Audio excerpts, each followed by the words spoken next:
Hello, my name is Scott Carey. I'm the group editor here at IDG. I am joined today by Anya Novidsky from Voulez Capital. Hello, Anya. Thanks for joining us. Today we're going to be talking about Anya's career in venture capital. We're going to be talking about the industry as a whole, and we're going to be talking about the hot button topic of the year, I think, is the changing face of venture capital and the need for greater diversity and inclusion in the industry. How does that sound? Sounds like a good plan. Good. I think the best place to start is with your career. You founded Voulez Capital last year, a year or two ago. What was the idea behind founding a fund of your own? So I never really anticipated running a venture capital firm, and I certainly didn't consider VC as a career option for many, many years. I guess it was a result of an entrepreneurial choice, like a lot of my choices of the last 10, 15 years. I saw a gap in the market. Funnily enough, I was pregnant at the time. I was looking for a breast pump, and I was trying to find something that wasn't designed in the 1950s. And I came across a story of Naya in the US, and it's basically like the iPhone of breast pumps. It's redesigned technology. It looks amazingly well. But the founder had a horrific time raising money. Male VCs, and mostly VCs are male, found it hard to connect with the product. They found it disgusting. They didn't really understand the market, and they couldn't see the potential of it. So I decided to do some research and figured out this is a story I've heard many times before. In the US, there were funds focused on women entrepreneurs, and they were doing really well. In Europe, at the time when we launched, there was nothing. So I felt like there was a huge opportunity. So for me, it was very much a kind of a startup-y choice rather than an investor choice. And I guess now I'm on this side of the table. And now I'm referred to as the former entrepreneur. Well, that makes total sense. And when you talk about spotting a gap in the market, it's obviously a fund focused entirely on investing in female founders. Is that where the idea came from? Very much so. So our investment criteria is at least one of the founders has to be a woman. And the premise for this is very straightforward. If you have a woman-run business, let's say the founding team is all women, it very quickly becomes diverse. And data shows that over and over again. If you have an all-male founding team, it typically stays all-male for a very long time. As an investor, I want to invest in diverse businesses because they bring better results, better returns. Founding team has a better perspective on the business that they're trying to run, on their customer needs and all those things. So it just makes business sense. Yeah, and nowadays, since last year, we actually now have some more statistics. We have some more information about the makeup of the industry. We've known for years that diverse businesses perform better than non-diverse businesses, but now we're starting to see that companies with at least one female founder or an entirely female founder team has always struggled to get funding. It is as low as 1% or 1 penny in the pound historically. Did you see that data? Did that data surprise you, or did that kind of reaffirm what you thought about the industry as a whole? So the industry has stayed very stable for about 30 years. If you look at some of the numbers coming out of HBR, over the last 25, 30 years, there's been very little change. So I'm not surprised by the numbers, but I think the numbers come from both sides. Partly it's how the venture capital industry functions as a whole. It's focused on valuations, it's focused on trying to find one unicorn out of 100. And if you found 2 out of 100, then you're a superstar in the VC world. So that tends to repel female founders. They want to grow their businesses just as much as the men do. And in fact, some research shows they're even more ambitious with regards to growth. But they want to have the right investor at their side. They see it as a partnership. And if an investor doesn't match the culture of their business, doesn't understand what they're trying to do with their business, they tend to just decide, let's go and do it on our own. We'd rather grow more slowly, but do it on our own terms. So that creates the imbalance. If you look at applications to VC kind of companies for funding, you'll see that they're less than 5% from female founders. So the problem is on both ends of the equation. I actually personally think if the VC is doing their job right, women will come to them. And that's kind of the premise of Voulez Capital. I don't have a deal flow problem that a lot of my colleagues in the industry will say exists. And I think that's partly because of the culture that we create. It resonates with the female founders. They see us as a long-term partner to their business, and that seems to work. Yeah, that's great. And I think that's I cover the technology business, and what we see over the last few years is that some of these aggressive male-run companies that have been piled with VC cash and they've gone to grow very, very fast, it's kind of tumbled down on them eventually. It's finally, in the last couple of years, it's come back to bite them. And I think a steadier approach is not only a good thing, but also just good for business. And is that what you're seeing with the companies that you're engaged with? Very much so. It's going back to the fundamentals of business. Growth at any cost it may have worked for someone like Facebook, but it doesn't necessarily work for every single business. And there is that kind of balloon hot air kind of element to the industry at the moment, and it does eventually explode. And it's not great for investors, it's not great for customers, it's not great for companies. So I try and go back to the fundamentals of business. There has to be real value that's being generated.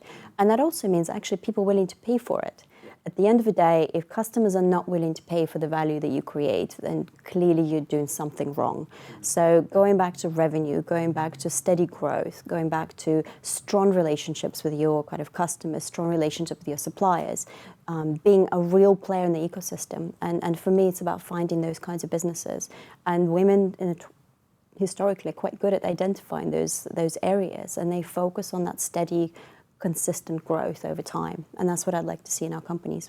Great. And one thing that keeps coming up when we talk about these issues within the industry and within, for female entrepreneurs, finding funding, finding the right fund, finding the right partners.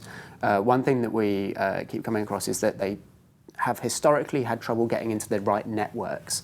It's that the data again showed that female founders have more trouble getting warm introductions than male founders. Is that an issue that you definitely see in the industry, and is there anything that you can kind of do to get women into those networks that kind of lead to the funding and lead to the success that they've seen from their male counterparts in the entrepreneurial business? I think you've identified a very important question, and a lot of VCs tend to have a fairly narrow pipeline kind of source, and that's usually that business school networks and other similar kind of ecosystems. One of the things that we're trying to do is have as broad an ecosystem as possible in terms of deal pipeline, and I think that's what really works for us. And that takes real action on behalf of the investor, not just the entrepreneur. Because at the end of the day, yes, warm introductions are important, but fundamentally, I get 50% of my deal flow as direct approaches to Volea Capital through our website. We make it very easy for someone to send us a deck. We make sure to go through every single one of them. And if people ask for feedback, we always give that. So again, they can learn and figure out where they need to fit within the ecosystem. And that's really, really important. Yes, women need to network more, but I think it's at the end of the day, homework that you do on the investors that you're approaching. Quite often people just try and approach hundreds of investors and hope something will stick, or they take the first cash available or put on the table. And I really encourage entrepreneurs to find the right fit. Because at the end of the day, if you do your due diligence on the investor as much as they do on you, it becomes a kind of a solid relationship going forwards, a long-term relationship with your investor, and that's really important for the success of their businesses. So I definitely encourage people to do the right networking and do as much homework as possible on the investors. Talk to their portfolio company CEOs. They're usually very happy to do so. What is it like working with that investor, and find the right fit for you? So yes, it's about networking, but it's a very strategic, targeted networking with the right people that you want on board. Yeah. When those companies approach you, now that you've got this active pipeline in place, you're a year or so in, what do you look for in a company when they approach you for funding? What do you look for in a founder? What do you look for in a business idea? I think the first thing we look at is a business that really has value. That changes an industry or creates a step change in an industry. So that's really important to me, because yes, it is about scale and it is about growth and it's about potential, but fundamentally it's about the value they will create for customers in that industry. And sometimes it means that we look at things that are a bit harder to generate initial sales in, because if you're the first one in the market, it takes a while for people to get used to the idea. But longer term, I think those kinds of things will bring a lot more results. The other side is the founding team. They need to really understand their industry, know it inside out, have that drive, have that determination, and actually be willing to listen and learn from people around them. So I see our relationship with the founders as a two-way street. I don't know everything. They're the experts in the industry. I can ask them the right questions. I can help them build a business, because that's my expertise, is building businesses across different industries. But at the end of the day, they need to be able to listen and relate. And that chemistry with the founding team for me is really important. because we invest at seed Series A level, and that involves a lot of time working with our companies. So that personal relationship needs to work as well. And the last element is, because we're still relatively small, we can't do hundreds of investments. So it needs to be things that really fire up my imagination, that genuinely make me get up in the morning and feel excited about working with those businesses. So we have said no to some amazing companies that will have great business kind of potential, but they're just not that interesting. So at the end of the day, sometimes with an investor, it's just not the right fit from that point of view. And I think looking at your background when you were at JP Morgan and your entrepreneurial career before you founded this fund, I think energy looks like an area that you're interested in. Is that something that continues on with your work now in terms of looking at certain companies? I think renewable energy and sustainability will always be a key driver of things that we look at. It's definitely a big segment of the market that we look at. Also, things that improve the lives of families and women and children also is very close to my heart. And you know, I have a young daughter myself, so it's very much something. It's an area that I know a lot about, and I want to see a lot of change in that area, and that there is scope for change. It's things like residential care, it's things like education, things like healthcare. All of those areas have huge potential. And that's, you know, in some ways there's an impact element to it. We're certainly not an impact fund. We're a traditional commercial fund, but I like it when our companies create some kind of good in the world as well as just the pure commercial benefit. I think, I think so. I'd love to have it both ways. Sure. But naturally, I gravitate towards businesses that do create some kind of positive good in the world, and I actually think business should be a driver of change in those areas too. Some of the companies that we've been speaking to for this series, they are all looking at different ways to kind of improve their diversity and inclusion. We've seen people releasing their policies in public. We've seen people providing data to Diversity VC and the British Business Bank to give that transparency. There are other companies who are now only looking at decks without the names and the genders of the people involved to taken off them. How do you feel about these kind of policies? Do you think that they're kind of band-aids over the issue, or do you think that they're all kind of helping towards getting the industry into a more diverse place? I think every little helps, yes. I'm a big believer in disclosure. And I think once you understand what you're looking at, the extent of the problem, it's a lot easier to focus on the solution. I also think that a lot of established VCs will take time to change their culture, because I talk to a lot of associates within the market space. I mentor quite a few of them, and there's a great desire to create venture capital firms of the future that are diverse and focused on women and minorities, and pretty much treat everyone as an individual in their own right. But I think investment committees, and that's where the biggest bottleneck is, they will take time to change, because typically they are 40, 50-year-old males. There are very few women on the investment committees. And I see a lot of juniors take amazing opportunities to the investment committees, but not being able to get them through. They don't yet have the gravitas to push that particular button. And I think this is where people like ourselves have a chance to do it over the right way from the very beginning.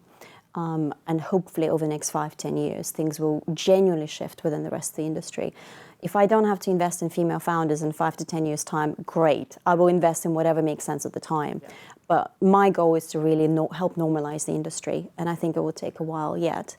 But all of those steps are steps in the right direction, and I think becoming aware of the problem already helps you change some of the elements of how you work day to day. So we collaborate extensively with the British Business Bank, with Diversity VC. We work collaboratively with about 30 other investors as part of our female founders pitch clinics that we run at the Google campus. For me, that's all helping create an ecosystem that supports the right entrepreneurs, because at the end of the day, I want to get the right companies, the right founders funded so that they can grow those businesses and create that value. And we do that in partnership with other investors. We can't do it on our own. It's brilliant work, and thank you so much for joining us today, Anya. It's been a pleasure. Thank you for having me. Cheers.